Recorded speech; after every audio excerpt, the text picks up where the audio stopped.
घरात लगीनघाई आणि दारात सनई अशा मंगल प्रसंगी लग्न रुखवतासाठी लागणारे सर्व साहित्य खरेदी करायचे तर एकच नाव Lakshmi enterprises.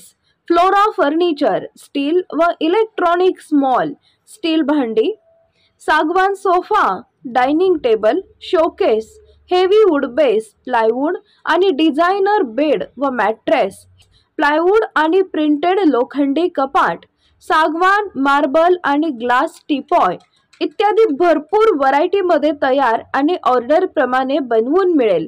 Hotel, restaurant, coffee shop आणि ऑफिससाठी टेबल, खुर्च्या, कॉम्प्युटर टेबल, बॉश चेअर इत्यादी व्हरायटी आणि स्टॉकमध्ये उपलब्ध.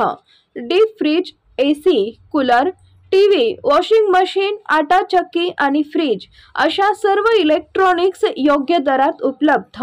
प्रसन्न व आध्यात्मिक अनुभूती देणारे विविध प्रकारचे देवघर, योग्य दरात आणि खात्रीशीर खरेदीसाठी एकमेव ठिकाण Shri Lakshmi enterprises. Flora furniture, steel, electronic mall, 3 रस्ता, बार्शी रोड, शेगाव दुबाला, पंढरपूर. जो समाज वंचित राहिलेला आहे आणि त्या समाजासाठी निश्चित काम करणाऱ्या प्रधानमंत्री मोदीजींचा एक कार्यकर्ता म्हणून या ठिकाणी आज मी आपल्या समोर आलोय.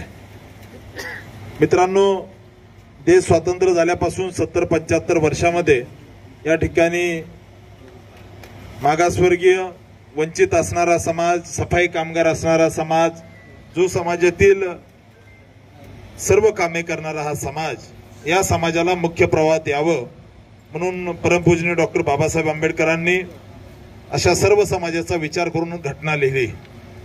आणि या घटनेमध्ये त्या ठिकाणी या भारतातील श्रीमंत व्यक्ती किती श्रीमंत असेल त्याला सुद्धा एका मताचा अधिकार दिला आणि सामान्य गोर गरीब परिवारामध्ये राहणाऱ्या व्यक्तीला सुद्धा एकाच मताचा अधिकार दिला. सर्वांना एका रांगेमध्ये आणण्याचं काम पूजनीय डॉक्टर बाबासाहेब आंबेडकरांनी केलं. त्यामुळे मित्रांनो, एका सामान्य परिवारात जन्माला आलेलो मी कार्यकर्ता, त्या ठिकाणी एका ऊसतोड कामगाराचा मुलगा आज लोकसभेची उमेदवारी मला भारतीय जनता पार्टी आणि महायुतीने दिली. हे फक्त डॉक्टर बाबासाहेब आंबेडकरांनी लिहिलेल्या संविधानामुळेच. मी जे काही होईल ते त्या ठिकाणी बाबासाहेबांनी लिहिलेल्या संविधानामुळे मी इथपर्यंत पोहोचलो. त्यामुळे निश्चित या समाजातील सर्व घटकाला न्याय भेटला पाहिजे म्हणून भारतीय जनता पार्टी काम करणारा पक्ष आहे. एकेकाळी गॅस श्रीमंताच्या घरामध्ये असायचे, बरोबर ना? त्या जुन्या काळामध्ये, जुन्या म्हणजे 10 वर्षापूर्वी जर बघितलं तर श्रीमंताच्या घरामध्ये गॅस असायचे. मोदीजींनी त्या ठिकाणी योजना आणली.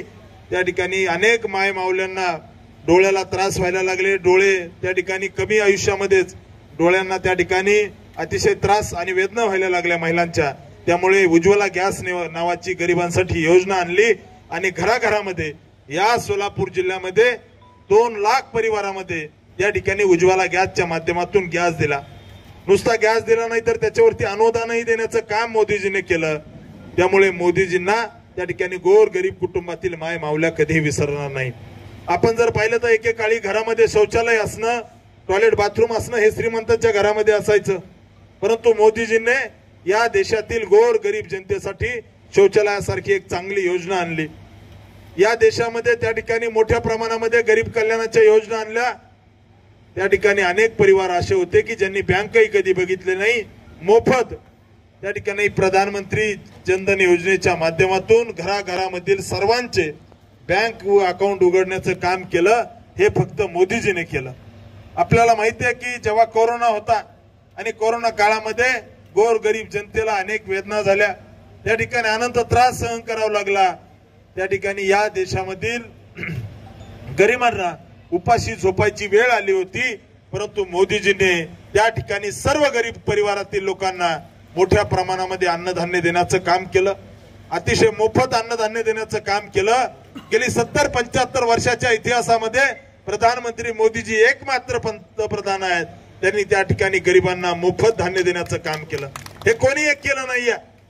त्यामुळे ही निवडणूक मोदीजींनी गोर गरीब परिवारातील काही देशामध्ये लोकांना त्या ठिकाणी पैसे घेऊन वॅक्सिन दिल्या कोरोनाच्या.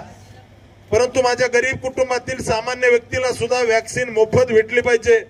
त्याचा सुद्धा जीव आहे, त्याचा जीव वाचला पाहिजे. म्हणून मोदीजीने या देशातील 120 कोटी जनतेला कोरोनाची मोफत लस दिली आणि त्याच्यातून आपला प्राण वाचवायचं काम केलं. हे फक्त मोदीजीने केलं. त्यामुळे मित्रांनो, ही निवडणूक त्या ठिकाणी एका सामान्य परिवारातील कार्यकर्ता म्हणून मी निवडणूक लढवतोय. तुम्ही सफाई कामगार आहे, तसे माझ्या आई वडिलांनी सुद्धा या सोलापूर जिल्ह्याच्या वेगवेगळ्या कारखान्यावर ऊसतोड कामगार म्हणून काम केलेलं आहे.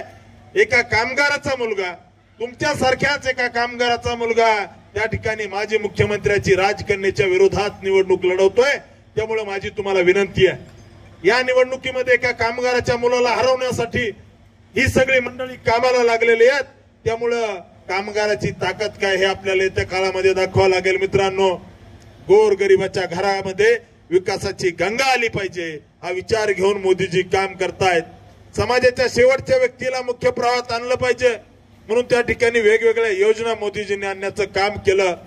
त्यामुळे माझी आपल्याला कळकळीची विनंती आहे, या निवडणुकीमध्ये आपण त्या ठिकाणी मोदीजींनी जो विकास केलाय, इथले रस्ते असतील, उज्ज्वला गॅस योजना असेल, गोर गरिबांना दिलेल्या मोठ्या प्रमाणामधील सवलती असतील, या सगळ्या गोष्टीचा विचार करून आपण मला आपले आशीर्वाद द्यावेत.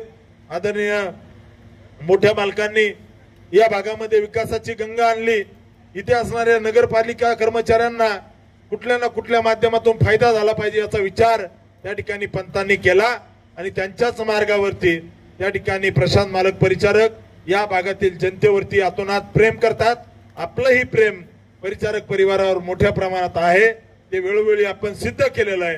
त्यामुळे निश्चित मला विश्वास आहे की आपण सर्वजण त्या ठिकाणी माझ्यासारख्या सामान्य गरीब परिवारातून आलेल्या कार्यकर्त्याला साथ द्याल आणि येत्या काळामध्ये मोदीजींच्या विकासाला साथ द्याल, हीच मला या ठिकाणी अपेक्षा व्यक्त करायची आहे. मी आपला पंढरपूरलाच लागून असणाऱ्या माळशिरसचा आमदार आहे. मी माझ्या तालुक्यामध्ये सुद्धा मोठ्या प्रमाणात विकासाची गंगा आणण्याचं काम केलं. माळशिरस तालुक्यामध्ये हजारो रुग्णांचे त्या ठिकाणी मोफत ऑपरेशन केले. जनता दरबाराच्या माध्यमातून मोठ्या प्रमाणामध्ये गरिबांशी संवाद, शेतकऱ्यांशी संवाद करण्याचं काम केलं.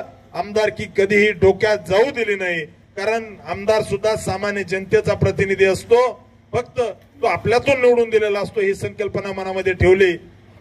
आणि निश्चित येत्या काळामध्ये आपण सर्वजण माझ्या माळशिरस तालुक्यातील जनतेला कुणालाही फोन करून विचारू शकता की माझ्या कामाची पद्धत कशी आहे. आपले सुद्धा त्या ठिकाणी मित्र आहेत.